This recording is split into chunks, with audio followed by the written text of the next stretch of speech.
Bismillahirrahmanirrahim. Assalamualaikum warahmatullahi wabarakatuh. Bersua dalam berita perdana malam ini, saya Husin Ismail. Dan saya Norbaizura Endi. Berita-berita utama malam ini.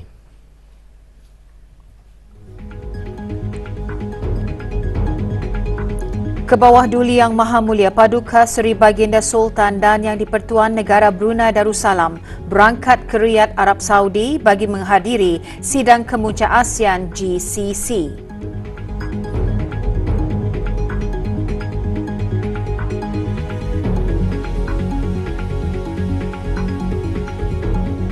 Duli Yang Teramat Mulia Paduka Seri Pangeran Muda Mahkota dan Yang Teramat Mulia Paduka Seri Pangeran Anak Isteri berkenan berangkat menyaksikan perlawanan kelayakan pusingan pertama AFC.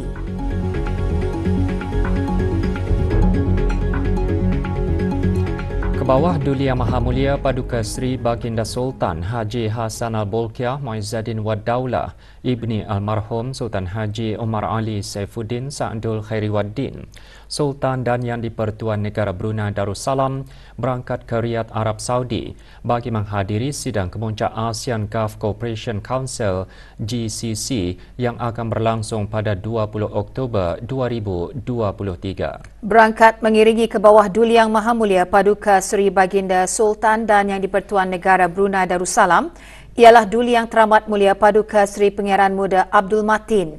Sebelum berangkat dari Istana Nurul Iman, doa selamat dibacakan oleh Yang Berhormat Pihin Datuk Seri Maharaja Datuk Paduka Seri Setia Dr. Ustaz Haji Awang Abdul Aziz bin Junid, Mufti Kerajaan.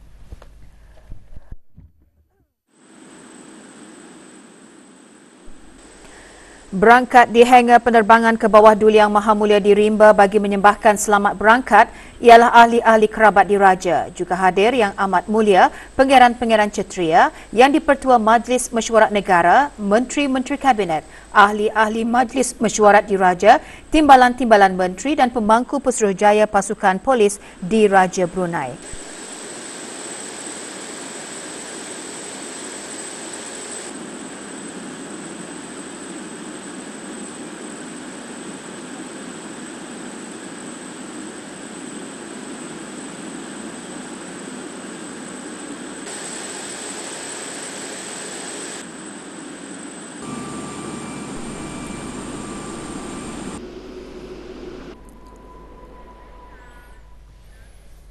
Duli Yang Teramat Mulia Paduka Seri Pangeran Muda Mahkota Pangeran Muda Haji Al-Muhtadi Billah Ibni Kebawah Duli Yang Maha Mulia Paduka Seri Baginda Sultan Haji Hassan Al-Bolkiah Muizzaddin Wad Daulah Menteri Kanan di Jabatan Perdana Menteri dan Yang Teramat Mulia Paduka Seri Pangeran Anak Isteri Pangeran Anak Sarah binti Pangeran Haji Saleh Abrahaman semalam berkenan berangkat menyaksikan perlawanan saingan pusingan kedua kelayakan Piala Dunia 2026 dan Piala Persatuan Bola Sepak Asia AFC Arab Saudi 2027 antara skuad kebangsaan menentang Indonesia. Perlawanan berlangsung di Stadium Negara Hassan Al-Bolkiah Brakas. Berangkat sama Paduka-Paduka Adinda dan Ananda Duli Yang Teramat Mulia, Duli Yang Teramat Mulia Paduka Seri Pangeran Muda Abdul Matin, Yang Teramat Mulia Pangeran Muda Abdul Muntakim, Yang Teramat Mulia Pangeran Anak Munirah Madhul Bolkiah, Yang Teramat Mulia Pangeran Muda Muhammad Aiman dan Yang Teramat Mulia Pangeran Anak Fatimah Az-Zahra Raihanul Bolkiah.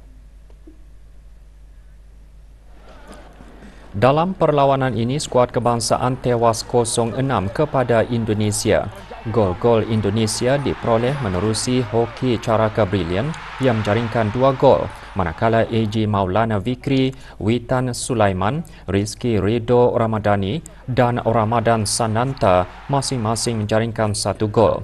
Semasa pusingan pertama pada 12 Oktober lalu, pasukan kebangsaan juga tewas 0-6 kepada Indonesia.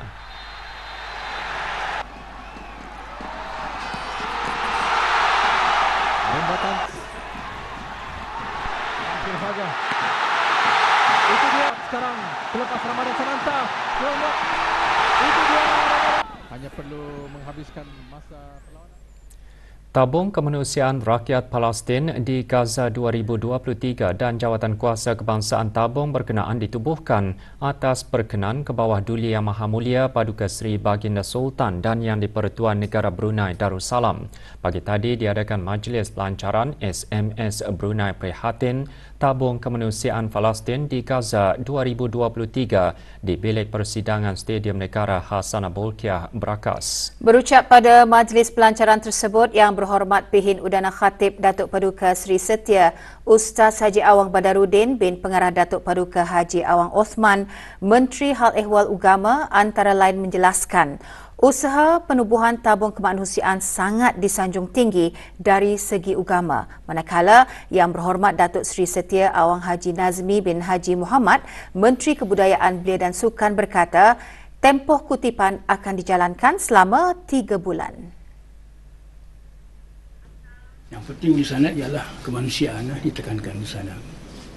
Kemanusiaan ini maknanya kita ni setiap ada terjadi sedemikian di luar negeri dan kita ni sebagai negara anggota international community lah yang bertanggungjawab sama bagi keamanan dan kesejahteraan dunia ini. Sekadar yang kita ni mampu, kita ni melakukannya. Bagi memberi peluang kepada para penderma dan penyumbang untuk menyumbangkan derma berbentuk kawangan secara langsung dan bagi membolehkan pelbagai pihak untuk menganjurkan aktiviti-aktiviti amal dan berkebajikan bagi tujuan untuk mengumpul derma dari seluruh rakyat dan penduduk negara ini bagi tujuan untuk disumbangkan kepada pihak Palestin di Gaza. SMS Brunei Prihatin bagi Tabung Kemanusiaan Rakyat Palestin di Gaza 2023 sebagai salah satu kaedah kutipan derma bagi tabung kemanusiaan yang akan dijalankan dengan kerjasama Data Stream Digital Sendirian Berhad, Progresif Sendirian Berhad dan Imagine Sendirian Berhad. Juga diadakan mesyuarat jawatan kuasa untuk membincangkan hal-hal berkaitan. Inisiatif dan amalan terbaik Kementerian Pendidikan antara yang dikongsikan oleh Menteri Pendidikan semasa menghadiri sidang kemuncak Asia mengenai pendidikan dan kemahiran ASES kali ke-8 di Bengaluru, India. Dalam ucapannya, Yang Berhormat Datin Seri Setia Dr. Dayang Hajar Rumaizah binti Haji Muhammad Saleh juga mengongsikan Plan Strategik Kementerian Pendidikan 2023-2027 yang memfokuskan 3 objektif menyeluruh iaitu memupuk pelajar siap siaga masa hadapan, mempertingkat ekosistem pendidikan inovatif dan membina sumber tenaga manusia. Bertemakan lebih kuat, lebih berani, pendidikan lebih baik untuk semua, membina kerjasama, meningkatkan kualiti dan merealisasikan peluang. Persidangan diadakan pada 15 hingga 17 Oktober lalu.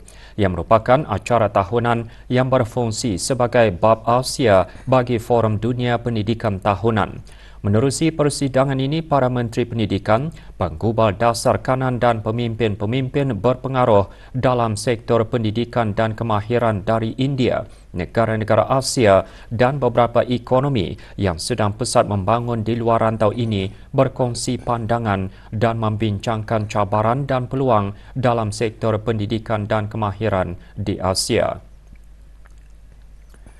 Serentak dengan ASES 2023, DIDAC India juga menganjurkan pameran yang menampilkan produk dan penyelesaian untuk semua peringkat sektor pendidikan dan kemahiran. Pameran menunjukkan teknologi terkini dan paling inovatif, instrumen moden, penyelesaian, sumber inventif, metodologi terkini, kemajuan dan perkhidmatan pendidikan kontemporari.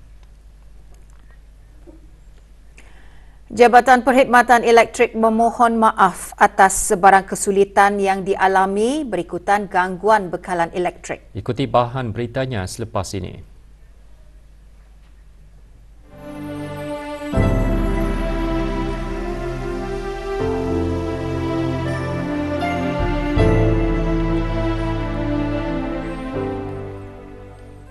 Punca sebenar gangguan bekalan elektrik yang berlaku kemarin masih dalam siasatan rapi.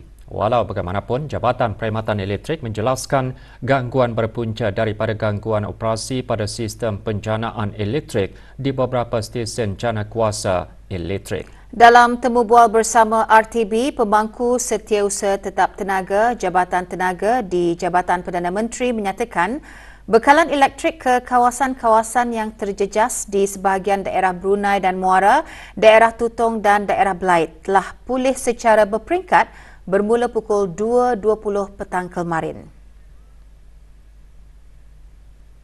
Alhamdulillah, beberapa cabaran teknikal yang dihadapi telah berjaya diatasi. Pemulihan secara berperingkat ada kalanya memakan sedikit masa, memandangkan Standard Operating Procedure ataupun SOP selaras dengan Best Industry Practice perlu dilaksanakan bagi memastikan keselamatan pegawai dan kaki tangan Jabatan Perkhidmatan Elektrik ataupun JPE yang bertugas dan di samping memastikan keselamatan aset-aset dan menjamin kestabilan sistem bekalan. Kini, semua kawasan yang terjejas telah menerima bekalan tenaga elektrik sepenuhnya dan pada keseluruhannya keadaan adalah terkawal. Pihak JPE juga ingin mengambil kesempatan ini untuk menjelaskan bahawa gambar-gambar yang berkaitan dengan infrastruktur elektrik yang disebarkan melalui WhatsApp dan platform media sosial adalah tidak benar. Pihak JPE menyarankan orang awam untuk tidak menyebarkan berita-berita palsu yang boleh mengganggu ketenteraman orang awam lainnya. Bagi pihak Jabatan Perkhidmatan Elektrik, ingin memohon maaf di atas sebarang kesulitan yang dialami oleh para pelanggan yang terjejas. Sementara itu, Pemangku Pengarah Perkhidmatan Elektrik pula menjelaskan beberapa langkah diambil bagi menangani isu-isu yang berbangkit daripada gangguan bekalan elektrik serta langkah-langkah mitigasi.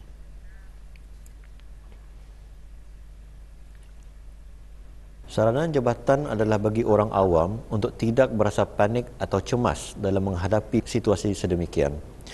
Pihak jabatan ingin memberi jaminan kepada orang ramai bahawa Jabatan Perkhidmatan Elektrik sentiasa mengutamakan keselamatan dan kesejahteraan orang awam dalam membekalkan kuasa elektrik yang reliable. Orang awam juga boleh membuat aduan sekurang-kurangnya sekali kepada talian Darussalam 123 dan seterusnya untuk mengetahui perkembangan terkini mengenai status bekalan elektrik melalui media sosial jabatan yang disediakan seperti Instagram dan Facebook. Festival Antarabangsa Agroteknologi 2023 anjuran bersama Institut Pendidikan Teknikal Brunei IBTE dan Politeknik Sultan Haji Ahmad Shah Polisas Kuantan Pahang berakhir pagi tadi dengan majlis penutupan di Balai Khazanah Islam Sultan Haji Hassanah Bolkiah di Ibu Negara.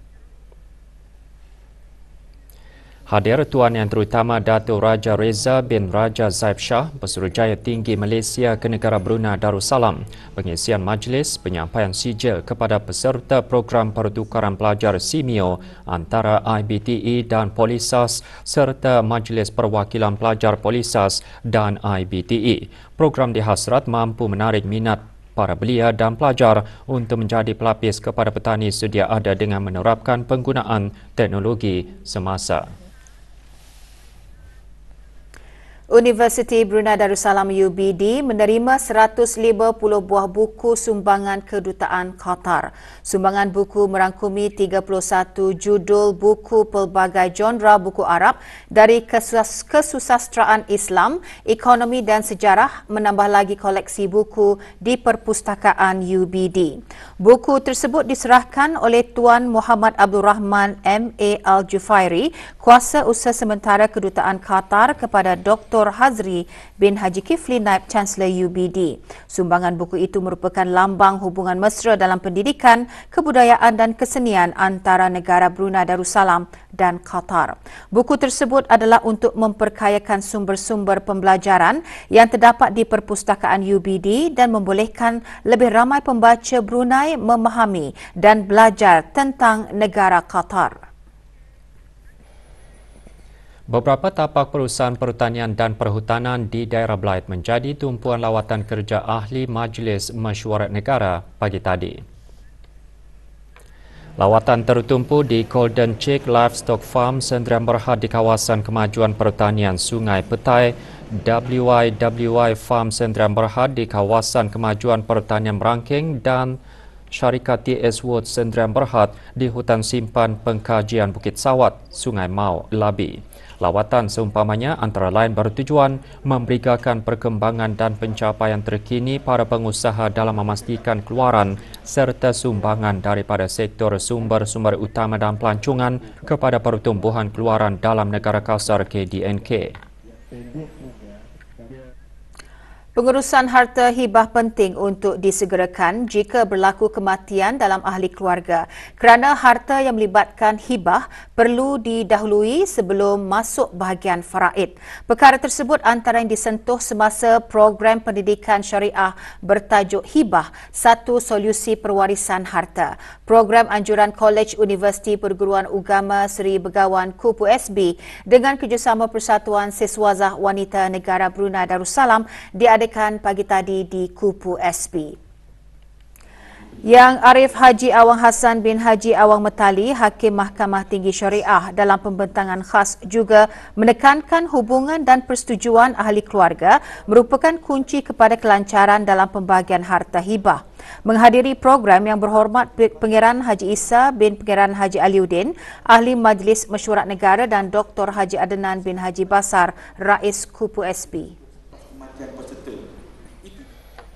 Mesyuarat Persiapan Pengurusan Haji bagi musim haji tahun 1445 Hijrah 2024 Masihi diadakan petang tadi antara Kementerian Hal Ehwal Ugama bersama Kementerian Haji dan Umrah Arab Saudi secara dalam talian. Mesyuarat berlangsung di Kementerian Hal Ehwal Ugama. Menyertai Awang Haji Muhammad Rosli bin Haji Ibrahim, Setiausaha Tetap Kementerian Hal Ehwal Ugama. Mesyuarat antara lain membincangkan mengenai kota jemaah haji negara Brunei Darussalam serta peraturan-peraturan dan kehendak-kehendak yang berkaitan. Hasil mesyuarat akan disusuli dengan mesyuarat peringkat menteri yang dijadualkan pada bulan Januari depan. Samuel Voktek dengan kerjasama Temasek Foundation International dan Institut Perkhidmatan Pendidikan Teknikal mengadakan bengkel pasca Singapura mengenai peningkatan kemahiran dalam pengurusan hotel dengan industri 4.0, pengurusan perhubungan pelanggan dalam industri perhotelan selama 2 hari. Bengkel 2 hari itu berakhir dengan majlis penutupan petang tadi. Hadir Awang Alias bin Haji Abu Bakar, Pengarah Pusat Samuel Voktek. Dihadiri 34 peserta, antaranya dari Sekolah-Sekolah Menengah Kementerian Pendidikan, Samuel Voktek, Institut Pendidikan Teknikal Brunei.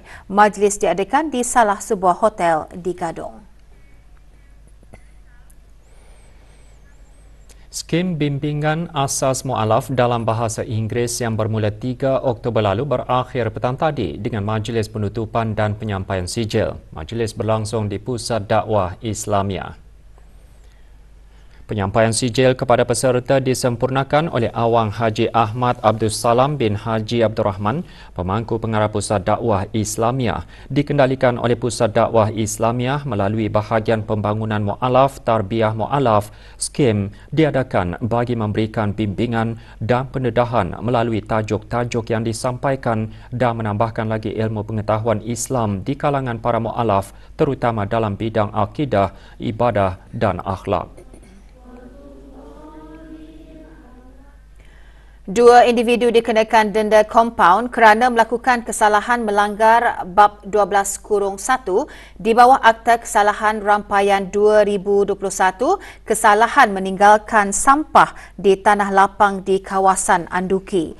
Jabatan Alam Sekitar, Taman dan Rekreasi Jastri dalam siaran akhbarnya memaklumkan Rizam bin Haji Maidin dan Muhammad Syahmir Ram Kumar masing-masing dikenakan denda kompaun RM500. 2 individu berkenaan diberikan tempoh 7 bulan, 7 hari untuk menjelaskan denda kompaun.